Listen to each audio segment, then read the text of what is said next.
Welcome to Happily Ever Aftermath, the podcast where we discuss relationships in movies and our relationships with them. I'm Polina Grinville. And I'm Diana Rojek-Sconard. Hello, Diana. Polina, I hope you know how to believe in the ball and throw yourself. I do not. I still don't know what that means. What I think is 48 hours later, no clue. Maybe 72. I don't even know anymore. I'm still thinking about what that means. Believe in the ball. What's kind of great is that did not catch that when I'd watched it previously. So I'm just like, wait, what? Rewind that. I thought it was supposed to be like the whole thing it's making fun of is this like these kind of generic almost meaningless pep talks that happen in these kind of movies. Oh yeah, of course. And oh god, we're going to be having that conversation a lot. No, of course, that's supposed to be a reference to blank. But no, it's supposed to be believe in yourself and throw the ball, but he said believe in the ball and throw yourself. Right. Oh, I actually that's what I mean. So I thought it was like I didn't even think, oh, he's reversing what usually happens. I thought it was like it's spoofing the sort of such generic advice, but it's sort of nonsensical also. Oh, and kind of like Yogi Berra and also like sort of doing a Yogi Berra kind of thing. Mm-hmm. What's great is that's also a generational and knowledge thing. Cause I'm just like, you mean the guy who was always after the picnic baskets? Yeah. I mean, okay, I'm not a big sports person, but yeah. So Yogi, it's like that, the guy who grew like, yeah, he would always say these kind of insane things where he would like, yeah, he would mess up an idiom or something. Anyway, so here's something that's kind of important, Polina. I don't want this episode to be 100%. Oh, no. See, that particular character, that's based off of Rudy and, originally portrayed by Charles S. Dutton and originally starring, so I don't want to be that person. I think we can't be that person. I have to stop myself from being that person because we have the internet for that. But Yes. I will be at times going, but you know what that's from, right? Yeah. Okay. So what are we doing? Which movie are we doing? Yeah, we've ever gotten there. Yeah. So to actually get to the point here, in a unprecedented move, this is Polina's pick, a movie that she has. Yes, it's your turn. So it was a movie that she had never seen before, and she specifically picked not another teen movie because it is a movie that I talk about a lot in our regular friendship situations. And she was just curious and she decided to pull a power move and say, we are doing this. But let's also be honest, Polina, you asked me beforehand, is it okay? I did clear it with you. I felt like there was something really meta about, we do a lot of comedies and some of them are teen comedies. And for me, I just thought it was kind of meta, like, okay, let's pick a movie that sort of spoofs a genre that we talk about. What's great is that I'm still kind of curmudgeonly because at the time, so this movie really, well, hold on, let me get through the description and then I'll get into it. So, all right, not another teen movie. This is from 2001, and according to the Google description that popped up, not another teen movie shows no mercy as it skewers the conventions and cliches of the genre you hate to love. All right, don't tell me. You don't know me, Google. I know. Yeah. All right. Join Janey Briggs, Chyler Leigh, an aspiring artist who is outcast by her classmates for wearing glasses, a ponytail, and paint-covered overalls. And Jake Wyler, Chris Evans, the all-American football star who makes a foolish bet to turn Janey into a prom queen in a risque romp with an assortment of twisted takes on classic teen characters and teen movies. So allow me to start listing off things here. This stars the aforementioned Chyler Leigh, Chris Evans, Jaime Pressly, Christian Olsen, Mia Kirshner, Deon Richmond, Eric Jungmann, Ron Lester, Cody McMains, Sam Huntington. This is basically like Can't Hardly Wait, which is also skewers because there's so many people involved, even though you have the two main characters. So JoAnna Garcia Swisher, Lacey Chabert, Samm Levine, Cerina Vincent, Beverly Polcyn, Ed Lauter, R.I.P. Paul Gleason coming up as Richard Vernon, a la The Breakfast Club, Mr. T, Molly Ringwald, and Randy Quaid. And I think I need to stop there. Oh, wait, no, Josh Rander appears, which is so funny to see him like pre How I Met Your Mother. I also do enjoy George Wyner, who played the principal, and who was that other? There's someone. Oh, right. Wait. Did you mention the coach? Oh, yeah. I mentioned Ed Lauter. I did mention Ed Lauter. Good. Oh, but here's the important thing: Lyman Ward as Mr. Wyler, because right. Yeah, like I said, I can keep going and I will have missed somebody and I am sorry, because also you got Oz Perkins, who I recognized from Legally Blonde, who was in there in just a tiny scene. And I'm just like, oh my God. And Good Charlotte is the prom band. And, okay, Polina, just stop me. Did you notice where they had the prom?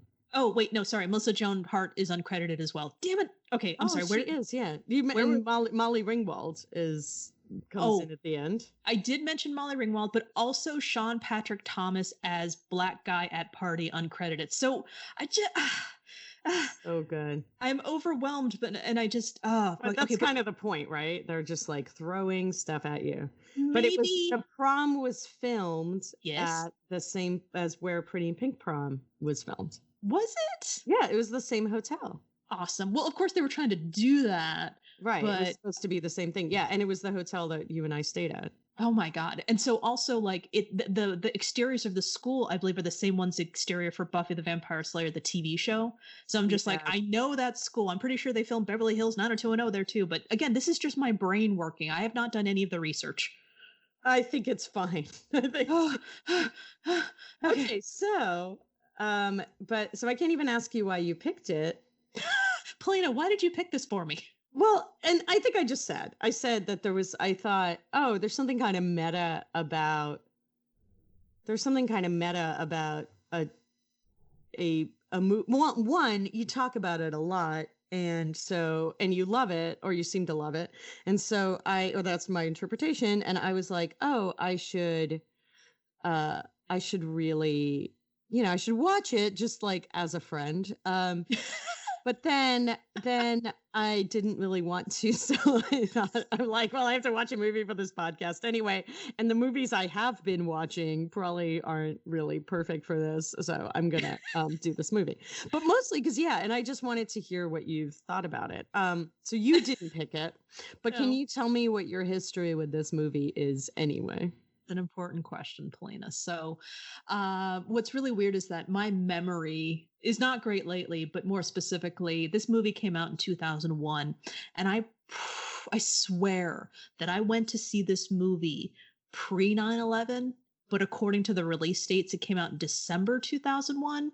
So that doesn't make that much sense. And now that I think about it, there's no way. Well, actually, no, never mind. I'm making one thing claim that this is accurate, and that's actually incorrect. So I had the poster for this movie, not because I loved the movie, but because I was in a class where we gave a presentation and I was using it to basically have a one-pager of this is what like cliches, what are now known as tropes, and are. So it was great because you had, the jock and the unpopular artistic girl, and you have the goofy best friend and then later on the token black guy and the meanest girl in school and all that other stuff, right? The prom queen. What's really great is that it's really expanded, because it used to be the jock and, the unpopular girl and then the cheerleader and then the prom queen. But then when it really started to branch out into like, well, you've got Catherine, who is the cruelest girl in school, a la Cruel Intentions. But then you've got the prom queen, who is a different version of the cruel girl. But they're both there existing, which is kind of funny. And they managed to make it work because one of the jokes of her coming in, it's Jake's older sister. And they're just like, what is she even doing here? She graduated 4 years ago. Well, and which is, I mean, the kind of trope of the guy who hangs around. Like trying, or not the trope, but like, you mean like Matthew McConaughey in like, Dazed and Confused? I was about to say Dazed and like, gross. And that thing of the guy who, like, I mean, I'm not even saying that is in a lot of movies, but that certainly was in a lot of lives. It's also the Ben guy Affleck, Dazed and Confused, right? So it's like the guy who graduated late anyway, and is kind of hanging around the school, like trying to pick up high school chicks. Mm-hmm. But instead it's a woman. So what's interesting about this movie, just taking a step back so people know, is it's actually, so the things that it is skewering or satiring or whatever are, it's John Hughes movies. Yep. It is the kind of more gross out teen the movie, American Pies, like American Pies or Something About Mary. Okay. And also movies like She's All That, and other sort of, just more teen. 10 Things I Hate About You. 10 Things I Hate About You. A lot of movies I haven't seen. But I got you, Polina. But actually a lot of movies I have. So it's that's kind of what's interesting, is like it skewers all of them, like which are actually quite different genres, which makes the movie, that's why it's such a kind of there's so, like, the reference thing is very real, because it's like so many movies, so many different genres kind of mashed up together. One thing that I want to point out, though, and I will link to both of these articles, after I watched this movie, I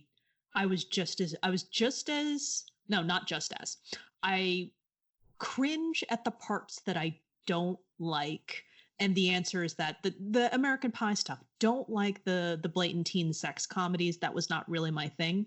But I'm also trying to remember, like, hey, not everything is for me, so I'm okay. But I will say the first time I saw this in the theater, fresh out of high school, still very, very uncomfortable with myself. Not like this version of uncomfortable with myself in my 30s, which is so much more comfortable than I used to be. Yeah, but no, it's kind of ironic. Still uncomfortable. Yeah. So more so. Yeah. So I'm in there, and I want to say that I went with my friend Marty and my friend Alexis, and he had already seen it and he loved it. I'm like, okay, awesome. The trailer looks great. Let's go. And immediately the vibrator scene in the beginning with the cake. And I'm like, I don't know. I could be in the movie. And now that I'm watching it now, I'm just like, well, I know it's coming. So I know to, it doesn't make a difference because I'm watching it in the privacy of my home, not with friends who invited me out to see a movie.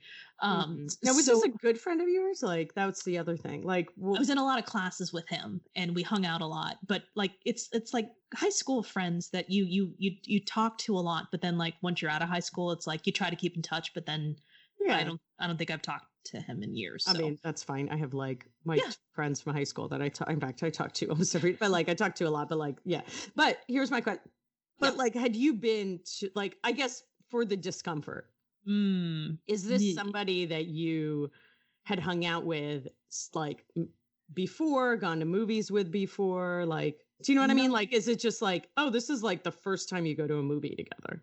I don't know if it was the first time, but it's like, maybe the answer is yes. I can't remember. How about this? It had I known, I probably wouldn't have with them. Right. Okay. So actually, I probably wouldn't have. I probably would have waited till it came out on video if I had really been paying attention.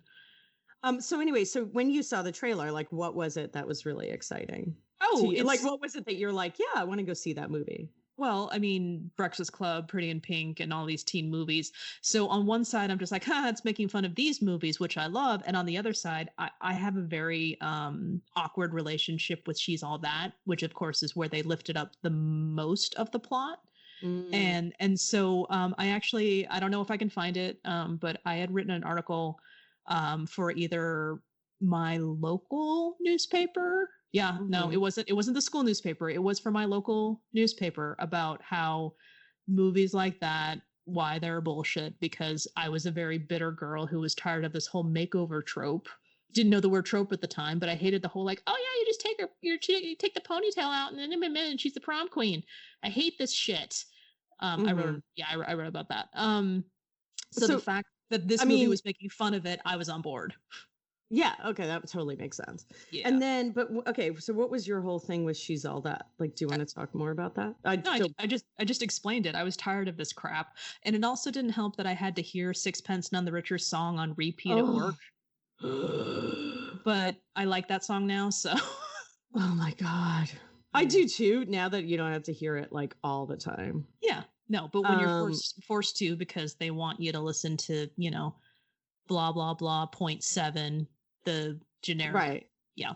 Pop and also some disco. So I usually work in offices where there's no radio or, people have their own or, it would the occasional like, oh, there's the World Cup, we'll leave the TV on kind of thing. Sure. Oh, interesting. But, or like, a major news event or something. But I worked at this one place where we're in the same office with like the sales floor. Mm-hmm. And it was actually a job I didn't do full time. And they had like what's around here is Alice, but it's the same kind of radio station. And, it's like I'd occasionally listened in the car. Mm-hmm. But when you had it on for 8 hours a day, I started understanding why you torture people with music, like why they use it to torture prisoners, because the music, hearing these songs over and over and over again. And I would I had my headphones on while I was trying to work. Sure. And made me literally crazy. Like, they would haunt my dreams. I would feel nauseous and they would seep into my headphones. And I'm usually like a fairly easygoing person about that sort of thing, but I was like, oh, I get it. So I understand. Well, again, throw in the angry teenage hormones and the whole, just wanting to not have everything be sent. Well, see, this isn't entirely fair because in my high school, like, the people who were nominated, we didn't have prom queens. We had homecoming queen, and the people who are nominated, like, those were half really great, I was going to say girls, and at the time they were girls, but I'm sure they're now women. Really half of them were wonderful, very kind, very smart, very, involved in academics. And the other ones, I'm just like, fuck them, because I felt like they embodied the stereotype or the trope. So I was just tired of that whole crap. So actually what's kind of great is that our homecoming queen, I believe she just got her PhD from Davis, or she's a professor at Davis, or the point is, I believe she has a master's from Stanford, and she went to Berkeley, all the things where it's she wasn't well. And so what you're saying is that movies about high school written by people in their late 20s, early 30s are not accurate to the experiences of high school students everywhere. That's shocking. Wow. Do you still feel that? I mean, so you're talking about like, you're like, oh, I wrote a screed against these tropes about what teenagers are supposed to be. And you're talking about it like, oh, I was just an angry teenager, but like, of course, when you read something that you wrote when you're in high school, there's a cringe factor, but like, always. Do you still but like taking that out of it, do you still feel like, would you write it again? Well, what's kind of hard is looking back on it. I kind of try to have it both ways, because it's like high school is nothing the way the movies taught me it would be, but at the same time, thank God they weren't. Oh, yeah, completely. Yeah. So, I mean, I don't know if I can answer that question directly. Like, how about this? It was coming from a place of just, okay, fine. I'll also throw it in there. Well, a little embarrassing. Why can't I be the prom queen? Right. Where's who's going to take my ponytail out and make me the prom queen? Which actually I didn't have a ponytail. And also, yeah. This is, I think because I was one of the weird, like arty kids, in high paint school. On your overalls. Yeah. Yeah. And, they're like weird. I mean, at the time, this is the 80s, late 80s, like the alternative kids, we dressed weird. And our whole thing was like, why do they want us all to fit in? So everything you're saying is really familiar. I mean, I wrote, it's like, why did they want us to fit in? And, and at the time too, like, because you were still ruled about the radio. Like our whole thing was like, we have access to all this, we know about all this music that nobody else knows. Like the most, being super into a band that no one had heard of was such a badge of honor. And just the number of times I was like, what is normal? Like I would have conversations like, why do they want us to be normal? And yet, of course, then there's the wanting. I mean, this is this is what literally every John Hughes movie is about. Like, I don't actually want those people, but I mean, and that's like the first one, I don't actually want to hang out with those people. And yet I want that power. Or that comfort. Like, I think that's the other thing that, when you get older, you realize they were also uncomfortable. Well, no, Polina. I mean, I'm sure the lesson is that we're all just the same. Never mind the fact that this one is really, really rich and popular, but she has pain too. And this one's a jock, but he has pressure as well. No, screw all you. I hate all of you. Yeah. I mean, it's a whole, anyway. So, But back to this movie. So you saw this in high school. Yeah. Hold on really quick. Cause you were talking about, this would have been your senior year, I'm going to guess. It was. No, I'd already graduated by then. And I was in my first year of college by that point. But no, what you said was actually kind of important about the whole, like, you're familiar with certain type of music. So therefore, it's not as well known. It's like proto hipster. And I wanted to point that out because in that same vein and coming back to this movie, I also was this is very important because I didn't realize it was a pivotal moment at the time, but this was my introduction to Chris Evans with many people. And the hipsters would also just be like, you know what? I was in it when he was in that TV show Opposite Sex. So I knew him even before this movie. So all you hipsters out there, that's all well and good. I don't play your game anymore. But I will say that this was the introduction. This movie, I was embarrassed about the humor that was beyond my sensibilities at the time. But the jokes. What do you mean by beyond your sensibility? Honey, I don't like talking about sex and I don't care for potty humor. I don't care for potty humor at all. I hate it. Like, I don't find it funny, but I don't know. It was gross. But when oh my God, when you say it's beyond your, like, I can't remember the exact words you use, but it's like, I guess, is it that you didn't like it? Because I feel that way about potty humor. Like, I just don't find it funny. I didn't as a kid. I've asked my parents this. They're like, no, you weren't like, I wasn't one of those kids that finds farting hilarious. And I grew out of it.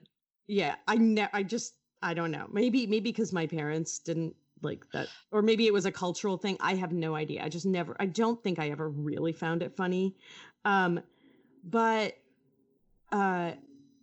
yeah, like, is it just that you don't like it? You didn't like it? Or do you feel like there's something you later appreciate about it?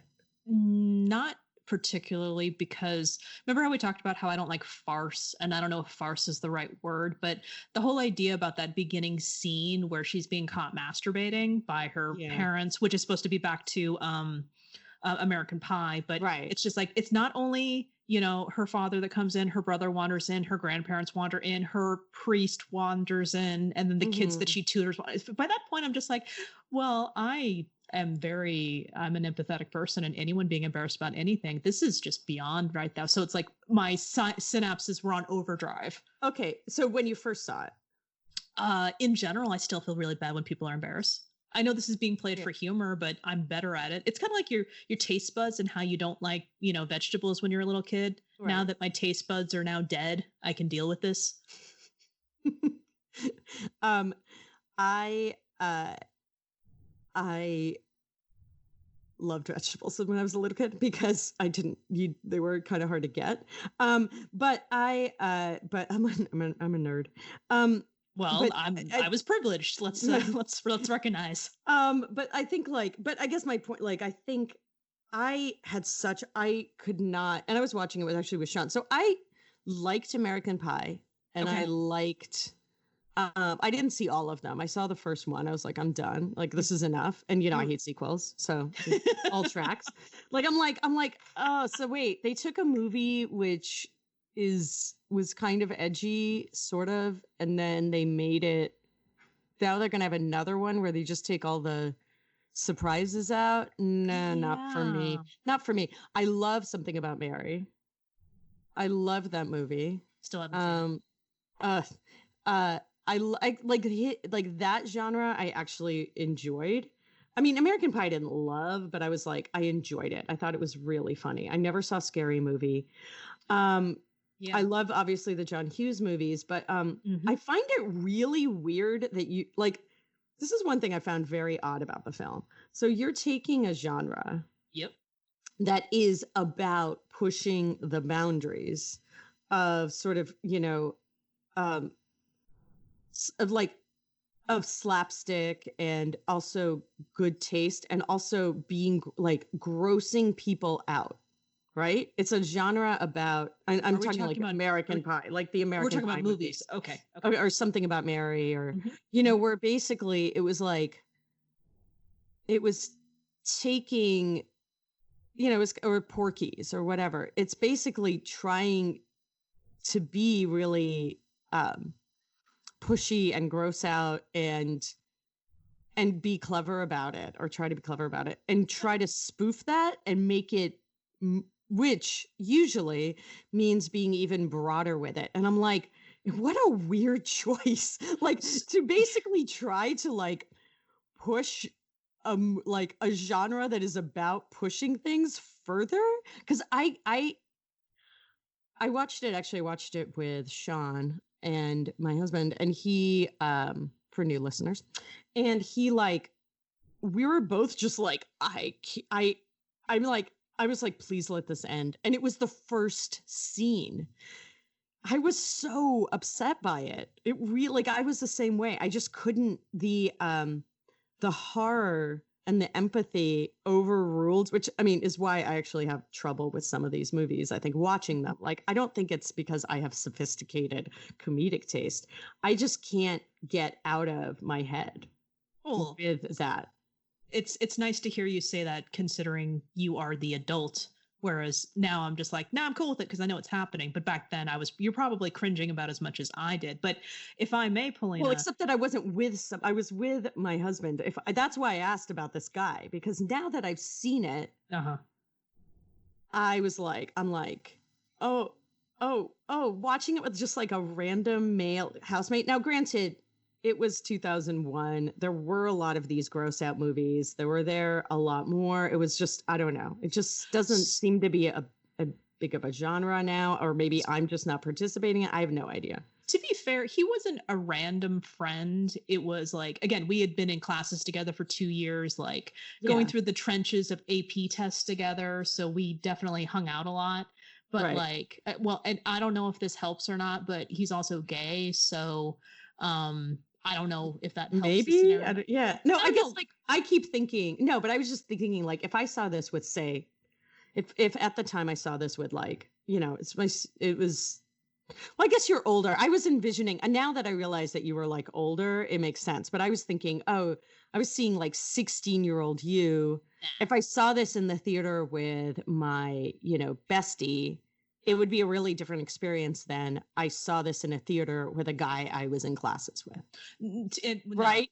I was almost 19 at the time. You were 19 and it's fine. Okay, now I can like let it go. I'm like, oh, I'm sorry. Well, first of all, who got us in, Polina? Because if I was 16, how the hell did I get in that theater? I obey the rules. Oh, nice. But my parents wouldn't even obey those rules. They're like, that's all right. We want to see it. I don't really care what happens to Polina. Well, no, that's... I'm kidding. They cared about what happened to me, but they were just like, whatever. We don't let other people dictate, I don't know. My parents are rebels. I think it's important to not underscore how important this is. Yeah. I may or may not talk about this on the podcast in a way that our listeners can understand this. But if you're just joining us, I really like Chris Evans. And so... What's so funny is that it's so unusual. Really, no, I'm kidding. Okay. Mean... No. Well, no. Here's what's important, because I'm always talking about how I didn't get celebrity crushes, and I want to. But this is your exception. He's not my exception, but he is He's I don't know what's the word. He's the first to touch land. I don't know. Oh God, if that was sexual, I'm sorry.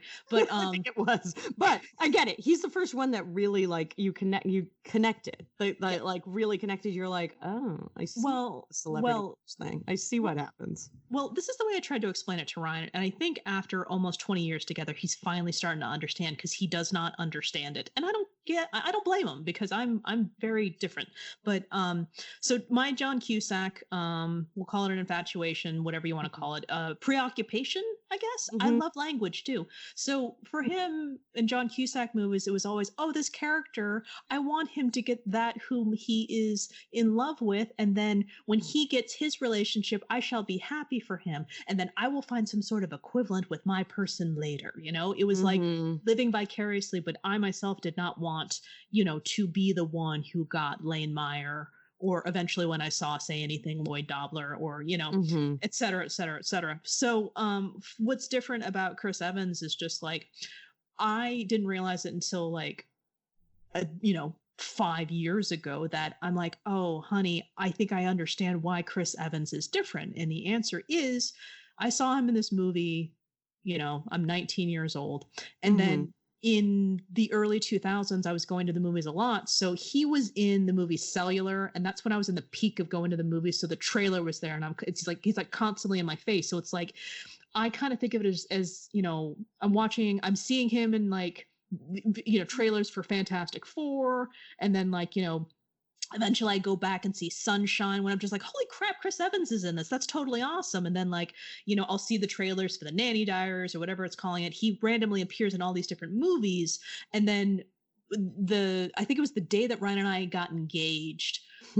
We went to go see Scott Pilgrim, like unrelated, we got invited to go see Scott Pilgrim versus the World, and there he was again, and I'm just like, fuck, I love him so much. And so when Ryan was, and I were talking about this in Not on a Teen Movie, and then Captain America started happening, so just like the absolute epitome of nice guy who's like, oh my God, don't even get me started on that whole kind of thing. I didn't really come on board till probably after the second Avengers movie officially. So it got to this point where I recently explained it to Ryan. It's like, he's like that guy that you knew in elementary school, and then like maybe you had a class with him in junior high, and then like suddenly you start seeing him in your classes again, and it's just, you realize he's always been there. It's like, it's really cool, and like he's always sweet, he's always there, and then you start to see other people start to recognize him, and then it's just like, no, I knew he was amazing from the beginning. Not like I'm jealous about it, but it's like, good, he's finally getting his thing. So to me, I have this thing about, friendship. Like my husband and I had a very, very long, dating and courtship, and I just find myself only being drawn to people that I have this, relationship with. I know them as a person, not just like, damn, him with the shirt off. That's not really me. So, which, in case he's listening, damn, honey, you look good with your shirt off. Suddenly very uncomfortable. No, I'm kidding.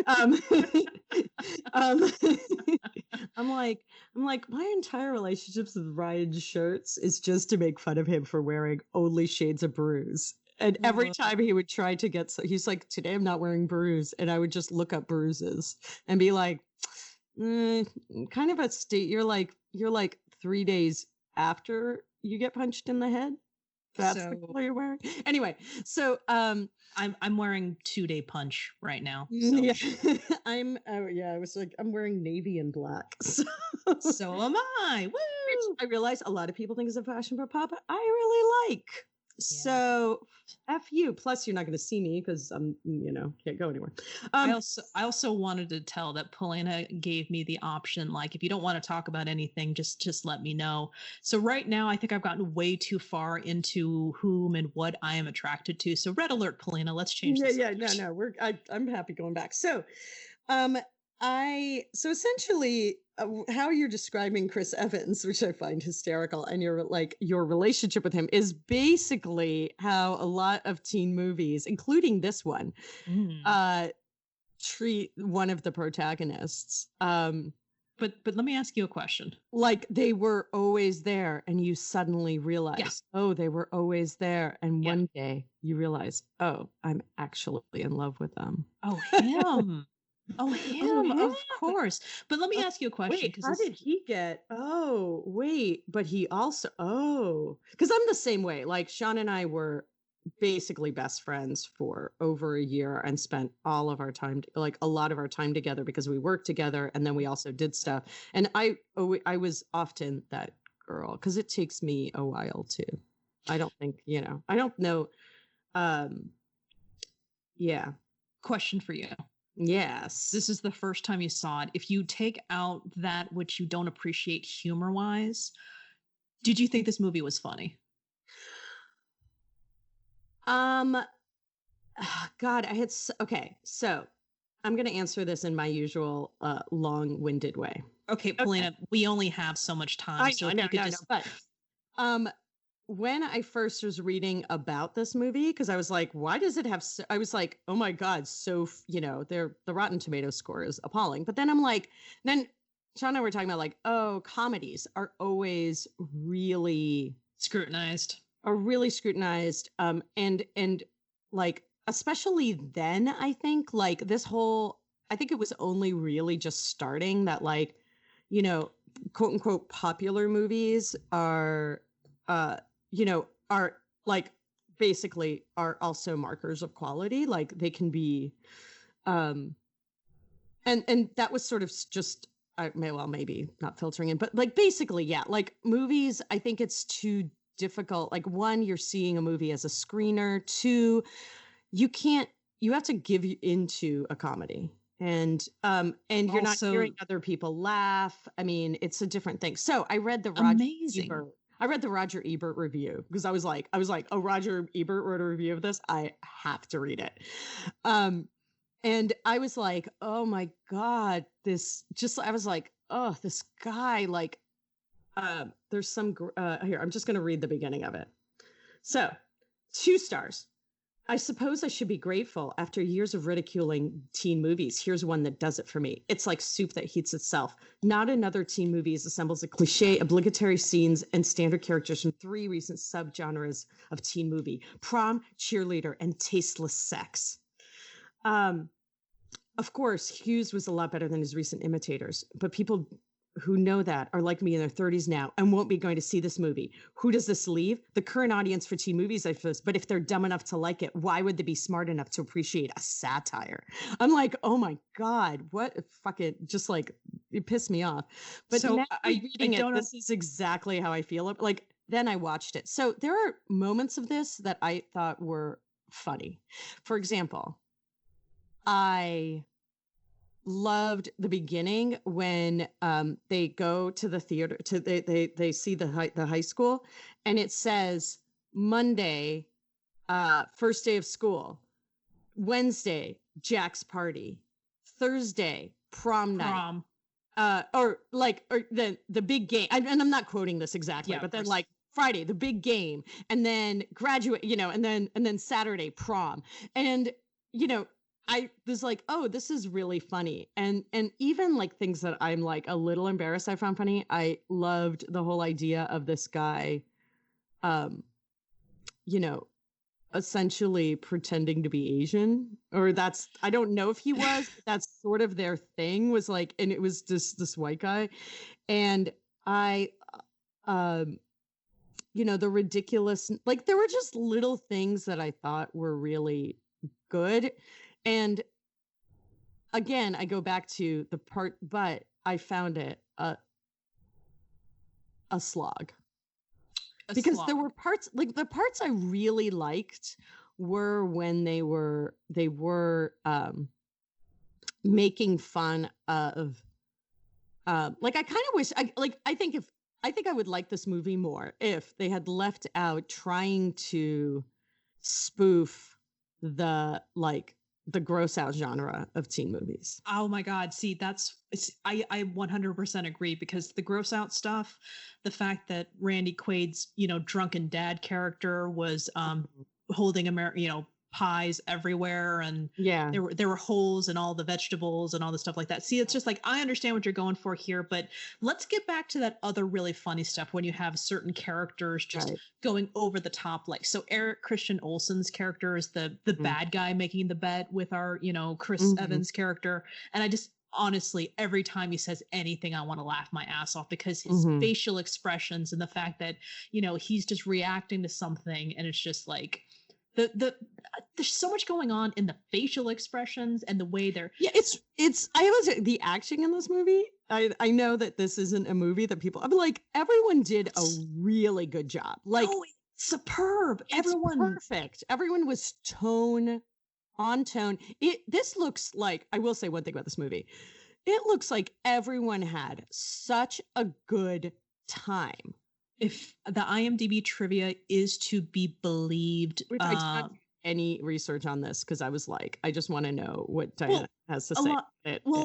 Well, it's my understanding that the main character, the actress who played her, was on coke the whole time she was on this, so I don't know if that's true. It's in IMDb trivia, so it's something to think about. But a lot of people are embarrassed by it. Like, I guess, Chris Evans is just like, he, good-naturedly is not going to, crap on where he used to do, but at the same time he recognized that it wasn't exactly like high art. But if you really look at it, it's very thoughtful. The jokes are constant, and if one doesn't hit, then the next one does. For me, comedy is freaking hard, and so much of it's going on, but like, I don't want to, because there's so much more that I want to do, but I know I missed so many background jokes because I was focusing too much on just like the immediate ones, and the one step beyond them are really great too. Like, so when he's walking down the aisle and he's walking up to his own picture and smiling at it and then raising the eyebrow, and then he walks up to the picture of him admiring his own picture, oh my God, and smiling. Yes. That's the thing. I was like, when I saw the first scene, I was like, I'm like, the reason I mentioned watching it with John, because I was like, I'm not the only one, because you do feel a little prudish, but I'm like, but I guess one of the things it also makes you realize that, like, the key to movies about like something about Mary or whatever is that they are real people that you are rooting for. And so it makes it a little easier for me to swallow. Cause I was like, why is this so much harder? But it was like I don't know. I just found it. Yeah. And, but yeah, anyway, yes, there were times I laughed really hard, but I had to take a lot of breaks. A lot of breaks because of the parts where it was the movie. Yeah, it's because it was like, oh, sure. But that's just like a personal thing with me and when I saw it. But what was different about you watching it this time than when you were watching it as a kid? I mean, not as a kid, but as a young adult. Well, the first time I was very self-conscious of the fact that we were in a theater with people that I was friends with, but this was rated R and different than I was before, had watched it before. And I find out that the movies that I enjoy the most, that are my favorites, are the movies that I didn't like the first time I saw them. So this one is just like, oh, this movie had funny parts, but I'm only laughing about the following parts where you've got the character's name is Malik, and he goes and he's at a party and he sees that there's another black guy there, and he goes like, that was so good. Yeah, it's like, what do you do? And what's great is that it's Sean Patrick Thomas, who is the star of Save the Last Dance. Yeah. And so he's, and I found that out later because I never saw Save the Last Dance. I want to say he's also in She's All That, but I'm not positive. So I don't know for sure. Oh, so there's that. So like, shoot, what was the question? Do you mean the other, was it, so it's the guy who's the token black guy. Yeah, that's Malik. And then he meets, he sees another guy, and he's basically like, oh wait, you're here, but I'm supposed to be the only black. And the guy goes, oh yeah, okay. No. The joke is even better than that, because because there was an earlier callback to, or it's a callback to the whole things of him saying, I am the token black guy. All I'm supposed to do is say, damn shit. That is whack. So when he says, I'm supposed to be the only black guy here, he goes, oh, damn shit. And they say together, yeah, it's whack. So that's the kind of thing. So, but really quick. Wait, also the guy who, that's the guy from Save the Last Dance. That's what it is. Sean Patrick Thomas. Okay. Yeah. So that's what's really. Oh, he's also in Cruel Intentions. Sweet. Oh, that makes me the fact that all these people are in so many movies. I love the jokes in the jokes, like how Lacey Chabert is playing the girl who is the equivalent of Jennifer Love Hewitt in Can't Hardly Wait, and Lacey Chabert and Jennifer Love Hewitt were in Party of Five together, and then also Lacey Chabert goes off to be in Mean Girls. So it's so intertwined. I think it's kind of amazing. But I enjoy its own references, but going back to what I was saying before about how there's jokes in jokes in jokes, and like there were some parts where we actually had to pause it and rewind it because you can hear people in the background. So like when Jake is walking down and you see him go into his photo and he turns and he raises his eyebrow and smiles, you can hear girls just fawning the whole time, but you can hear one going really quietly, like just like, I love it when he does the thing with the eyebrow. That's really up Ryan and mine's humor, and we've been laughing and watching BoJack Horseman, and I don't know why it never gets old, but the background banner gags. And there are those in that movie, like the John Hughes High School. Apparently, the stadium is called Harry Dean Stadium, and the Anthony Michael Dining Hall, and so it's there. And what I appreciate about this movie is that. And I'm sad that it gets lumped in with the other ones, but after Not Another Teen Movie, it was date movie. Let's send up these. It was like, epic movie where let's make fun of this genre. But the problem is that those movies just went, hey, here's a pop culture reference, but there wasn't a joke attached to it. It's just like, hey, this exists. So this is kind of the best one. I consider it to be, of those that came out in the 2000s and later, I consider it to be so. And I don't like it gets lumped in with them because there's a difference between the Airplanes and the Dracula Dead and Loving It. Okay, can I just say, this one of those moments, because I was like, it felt like a slog and then something great would happen. Sure. And one of those, this is purely my experience. This is the whole thing with comedy. Like, it's not, you can't, it's just, you either find it funny or you don't. And like, or you're in the mood or you're not. And I think like, I personally I got super excited that they had airplane references in it. Like the movie Airplane. Oh my God. When awesome. he was coming up to the airport.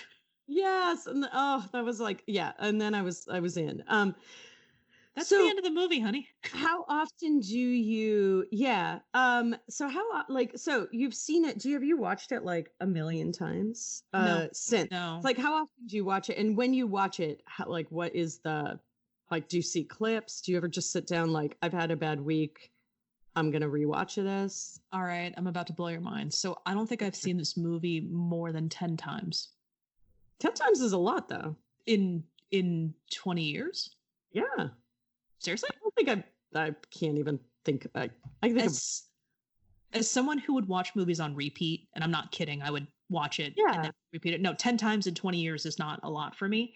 Okay. But to follow I'm not a repeat movie watcher. Oh, I am. So that's why. Yeah. So that's why I was like, oh, that seems like anyway. Polina, okay. I saw Phantom Menace in the theater how many times? Go on. That's true. Yeah.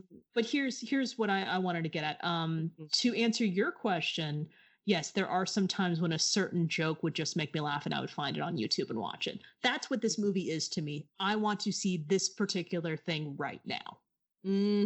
Okay. And then, so when you do sit down and watch the whole thing, as you have like 10 times. No, less than 10 times. I wouldn't be surprised. I wouldn't be surprised if I've seen this all the way through 4 times. Under what circumstance? So obviously the theater. 1. And then, and you have to list them all, but like, yeah. So in the theater, and then what was the next time you saw it after the theater? Like, how did you go from like, I was kind of gross to I don't like potty humor to like, that's great. Well, that part still sucks. I still don't like it, but no, it was just the parts that I liked, and then I realized there was more to it than I liked before. So there was the first time in the theater. There was probably the second time 5 years later to see like maybe this wasn't as bad as I remembered. That one part was funny. Sure, I'll watch it again.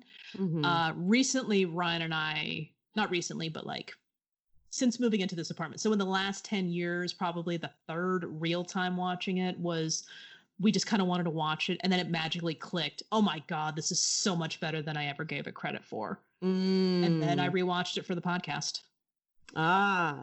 So do you still like, so this last time you're like, you fall firmly into the, like, this was delightful camp? I mean, I don't know. That's not fair because it's such a blatant blanket statement. I was going to say blatant statement. So I'm not going to say this is delightful. I'm going to say the humor here really got me. This is what's really hit great. You. Oh, okay. Awesome. Yeah. So I think it may be time to ask you some serious questions. Well, I think you already asked all the serious questions. Oh, no. But I will ask, when do you think these two fell in love? Oh, I think it's abundantly clear, Polina. Unfortunately, it's a very, very short answer during the musical number. Of course. Uh-huh. I mean, I always feel like when they knew. Well, I feel like when you do a musical number with anybody, you instantly fall in love. At least I do. That's when they knew, but when they fell in love, if the movie is to be believed, if the trope is to be believed, for him, it was when she walked down slowly, did her first slow motion intro to Since Pence None the Richer. Yeah. And then where do you think she fell in love with him? When she hit the floor, when she went through the stairs. Because when you see a guy stare at you because he finally realizes you're attractive, you instantly fall in love with them.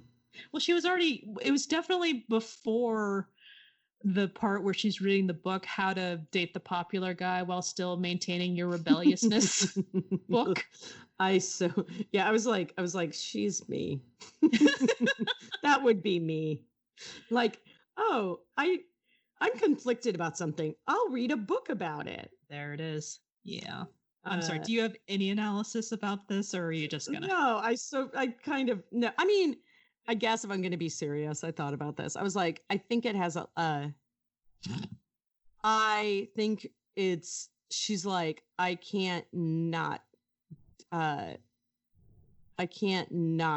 fall in love with him because he's the popular guy, and despite myself, I am powerless to stop myself because he's just that attractive.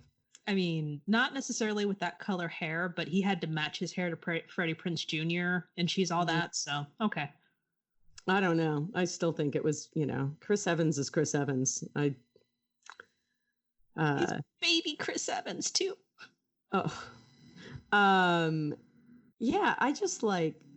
So I just think he completely, I actually think he did have feelings for her before then. Polina, you don't have to overthink this. You're right. Okay. Let's move on. You're right. Move on. Moving on. You're right. I mean, this is the hard thing about this movie is I was like, how do I even do this? Do I do it? Do it in the spirit of them. It's when this happened. Moving on. All right. Moving on. Okay. So, then, what do you think happens to these two crazy kids? Because this movie is perfect. Exactly what he predicted and she said it wouldn't happen is exactly what is going to happen after this movie is over. I agree. I can't argue with this. This is the shortest. Yeah, that is exactly what will happen. Molly Ringwald knows all, and she tried to warn them. Mm-hmm. And why would you ever stop something when you speak from your heart and you know what's going to happen and you think love is going to conquer all? God, why does she have to be the dumbass? He tried to make it happen. But also I'm like, when you're to be fair, when you're 17, that's actually like not a terrible outcome. She goes off to, they both go off to their respective schools. She doesn't go where need to. They'll date for a little while, but then she'll get pissed off. No, in that scenario, she misses out on her opportunity to go to art school. Yeah. That I hated. Like, I was pissed at that. Yeah, of course. That's why it's exactly what's going to happen. Yeah. And it's going to be her and not him. Anyway, yeah, I think that's what's going to happen. But I do think she ends up at the art school. Eventually, I think so. Yeah. I also am like, how did she get us, like, the logistics of that? I was like, am I missing something? Like, she didn't get did she get, did I miss the scene where she got the scholarship? And then I was like, why am I thinking, am I thinking about this? Wait. So do you do this with all of your teen movies where you think like, wait, how the hell did they make it to this? And why did this happen? No, Polina. She just went to the airport to go. Did you have a stroke where you've forgotten the last, 5 years of our relationship? 4 years or however long we've known each other? Like, more than that. Yeah, I do this with everything. Well, I do this even with movies I love. I'm like, no, okay, but wait, if I don't understand because you can't, yeah. Well, this is why I can't watch movies with code in it, because I'm like, I may love the characters, the acting is brilliant, but you can't control, you can't write AI in HTML. Oh my God, Polina, I thought you were talking about code in general. Like, not another teen movie was so sophisticated. There was code in the script, and you thought that there was something else happening. No, you meant computer code. Thank God. Anything where I'm like, yeah, no. That part of my brain is like a major problem for turning it off. Well, then I will speak to your actual sensibilities. If you remember correctly, he mentioned the scholarship, but it had already been awarded to someone else. So yeah. No. Yes, right.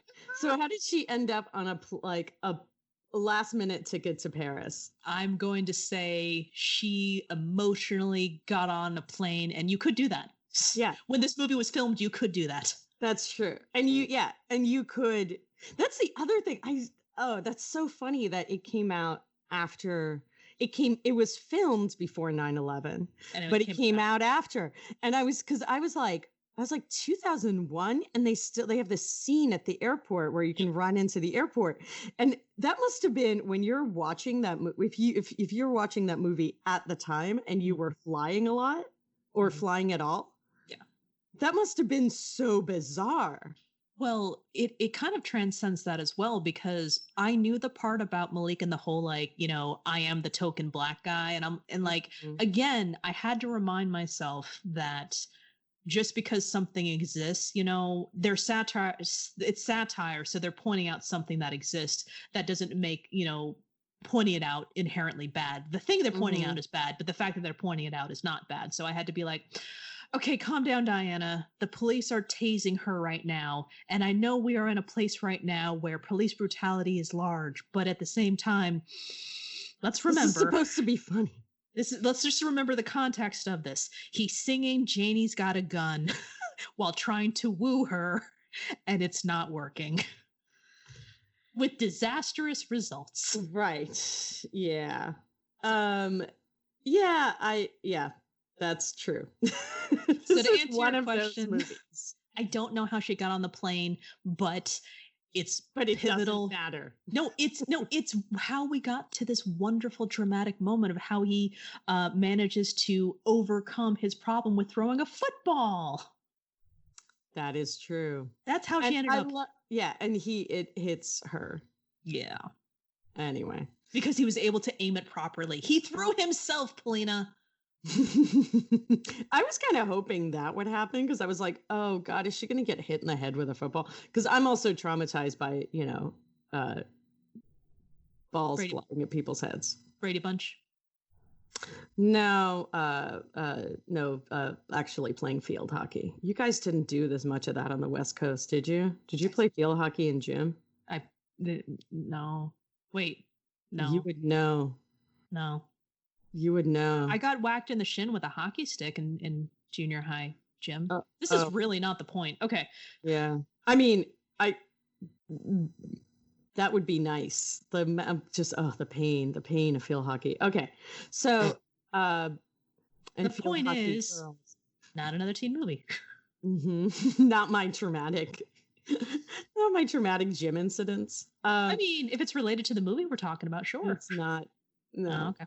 It's just my usual nightmare. I think we okay, so me watching this movie, me love Chris Evans. I really don't think I thought too hard about what the actual romance was, but doesn't matter because this is about me and Chris Evans. I think I covered all I wanted to. There we go. Well, that's done. All right, my dear. Yeah. So, talk to me about whatever it is you're gonna. Piece.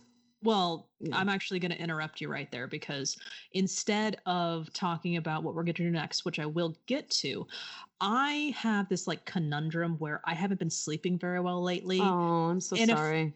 It was bound to happen sooner or later. So what I've been doing is I've been spritzing the aromatherapy from our sponsor, Frankie and Myrrh, their purple people pleaser. And I've actually just kind of created this new ritual of spritz, spritz, spritz above my bed. And then I would put the spray down and then just kind of get into bed as it wafted down over me. Ooh, so it kind of cooled you a little bit and sort of bathed you in scent? It just got to this point where I was inhaling it and I'm just like, and now I'm in Lavender Town and I'm very happy. Oh my God, that's such a lovely thing. I'm going to try that. It's pretty great. And since you're going to try that, I can't just hand it over to you. What you can do, Polina, and also I have to go get it myself. Yeah. So frankieandmyrrh.com is where you can go and they'll ship to you. It's really great if you go to their website. If you make an order and you use the promo code happily1 at checkout, HAPPILY and the number 1. You'll save 20% off your order, and orders over $40 ship free. That's so nice. And right now, I mean, let's face it, we all need some aromatherapy. I think I've said it several times. I have found it the room spray is such a nice way to transition my room from, the office to my hangout room or, just home. Just home. Yeah. This is where I am home. I'm no longer an employee. I am a person. Yes. Person. Make that scent transition a part of your life. Yeah. And like, it really, like, I think that kind of thing really works. Like, it's just amazing to me how that works. It really works well for me. Awesome.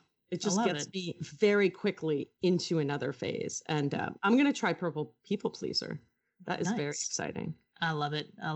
Okay. So we also want to know what you think about Not Another Teen Movie, Chris Evans, and the various people who are also in this movie.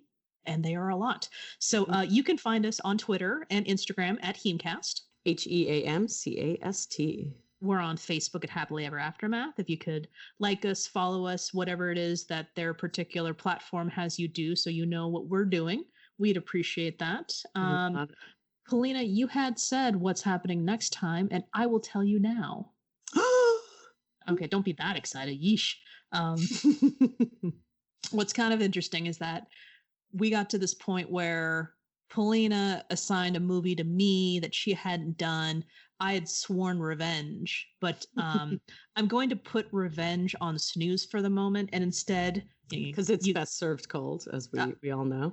Okay, well, I wasn't thinking about that, but it didn't occur to us because time is meaningless now. Yes, that we are in July, and we did not plan accordingly. But fortunately, we were righted the course, and we will be back with Enemy at the Gates for 2001. Ooh, another 2001. And why does the month matter? Why does the month matter? Because even though time doesn't matter, there's certain things that remain steady in our lives. One of those things is July. Wow.